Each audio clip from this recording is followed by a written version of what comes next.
If my thoughts had followed each other in the order I'm describing, I would have arrived at the secret 5 years earlier.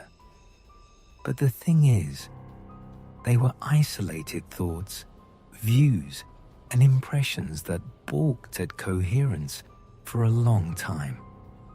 My greatest regret is that I was rather lenient about my uncle's story about Beria.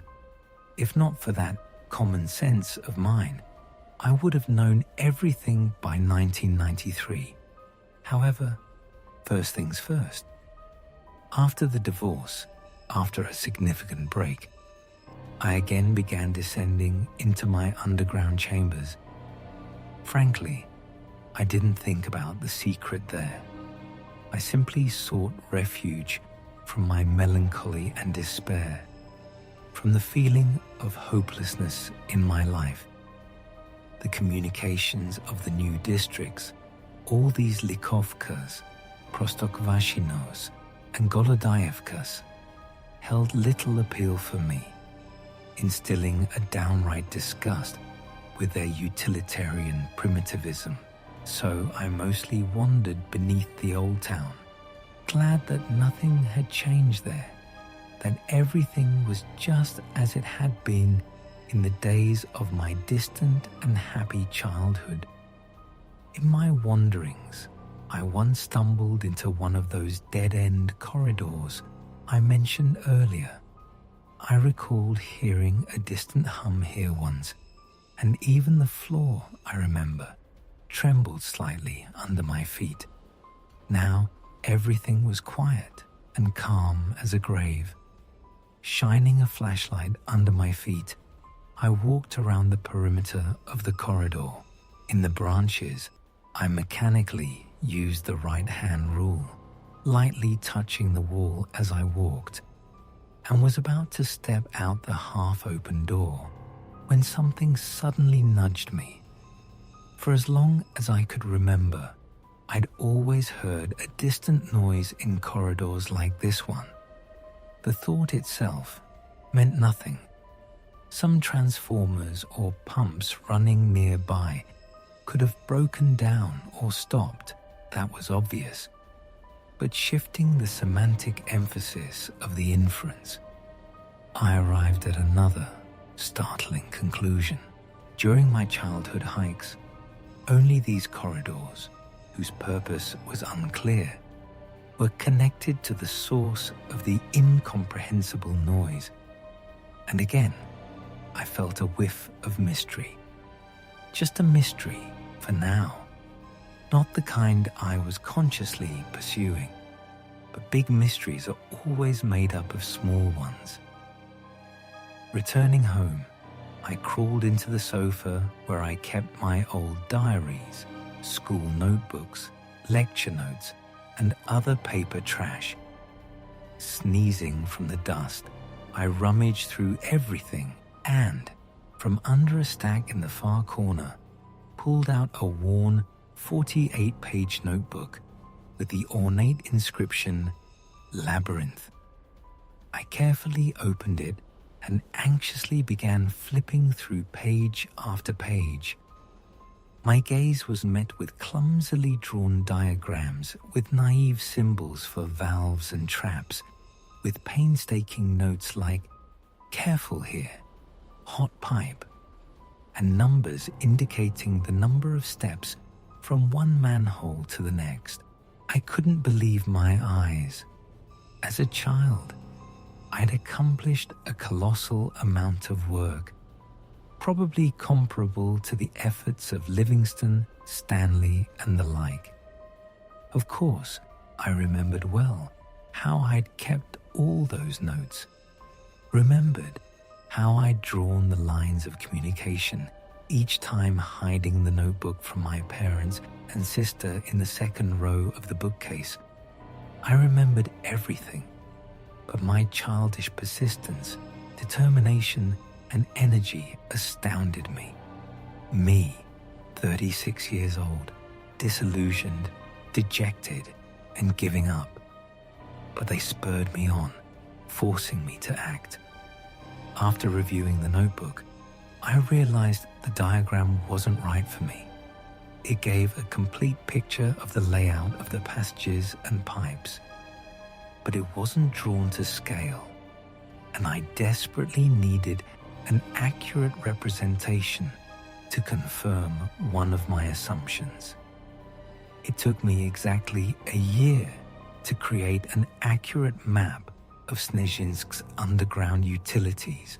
It contained everything: diagrams of the water supply systems, including water supply, sewerage, and sewerage systems, diagrams of the heating systems, diagrams of the electrical grids and communication lines, diagrams of the gas pipelines, diagrams of basements, diagrams of unpublicized and little-known underground structures, and much, much more. I won't say how I obtained these diagrams, and not because my actions, as they say, contravened existing legislation, and not because almost all of them were classified.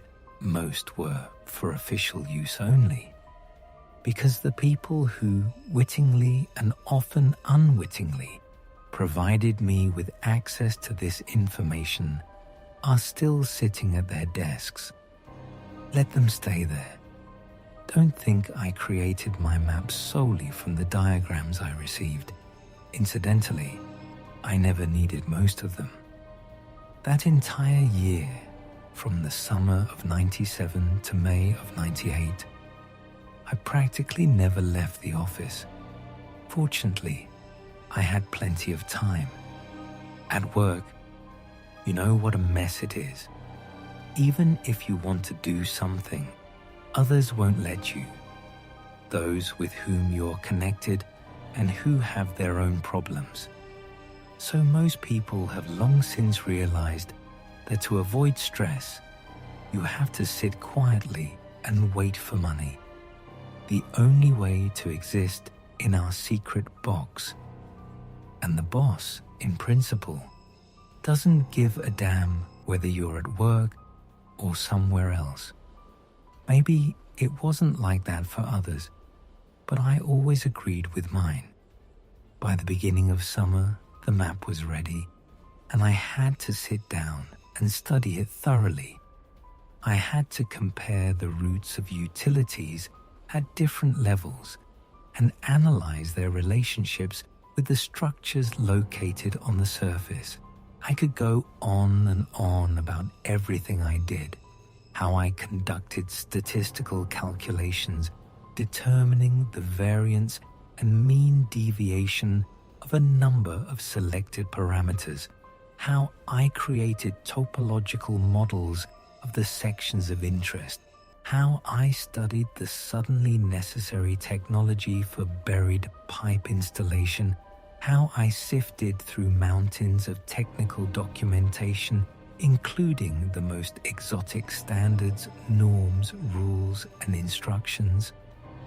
I even mentally awarded myself the title of Candidate of Technical Sciences, something I had been desperately striving for 10 years while working at RFNC-VNIITF. The main result of my research was the following. I discovered 6 locations where utilities were located, let's say, with some uniform violation of a number of existing regulations.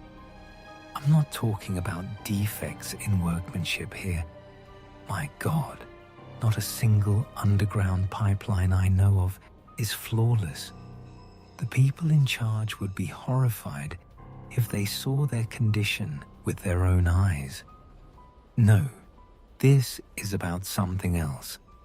At the indicated locations, the pipelines, contrary to the rules of their installation, contrary to common logic, trace a huge arc with a radius of at least 10 meters, in the absence of any visible obstacle, after which they carefully maintain their original direction.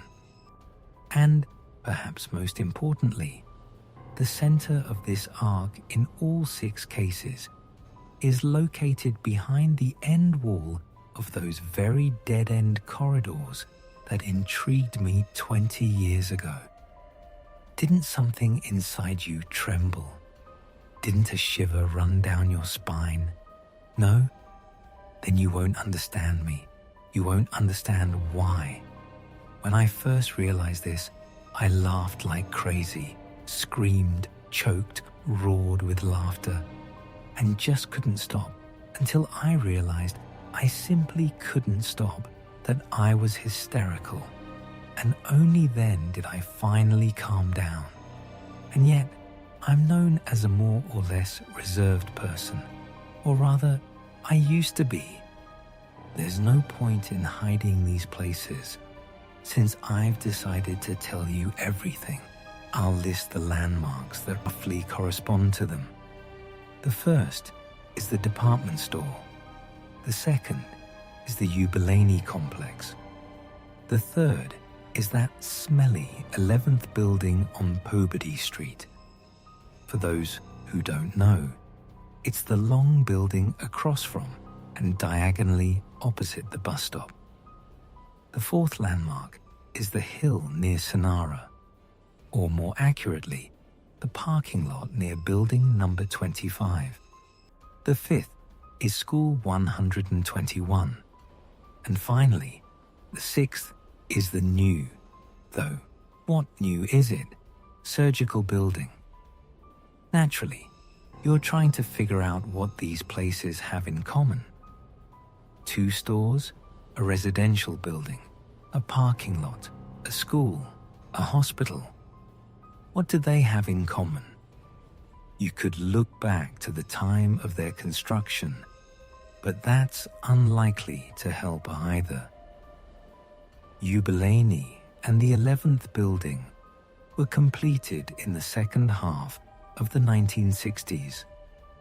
Department store and school number 121 in the mid-1970s, and the surgical building in the early 1980s. Everything is completely different. Perhaps they have nothing in common other than the insignificant irregularity of the underground utilities and the presence of some dead-end corridors. Yes, here's a map of the city. Follow me. First, I'll connect the points I've indicated with lines. What's the result? Just what I should have. A hexagon. Not quite such a beautiful hexagon. Now look closely. Doesn't it seem like there's another elementary geometric figure different from the one drawn that could be drawn through these points? Well, a little imagination. Exactly. A perfect ellipse. And so, if you have even a modicum of understanding, not to mention imagination, then you probably won't be surprised and won't claim that my actions were completely senseless when, on Friday, July 3rd, although, no, wait, it was already Saturday, the 4th, after waiting for the drunken crowd and the police squad that would inevitably accompany them to disperse from Yubileyniy, I slightly opened the lid of one of the 2 wells located on the left slope of the complex, threw down a pickaxe that I had prepared in advance and hidden in the grass, and then quickly went inside, pushing the heavy lid behind me.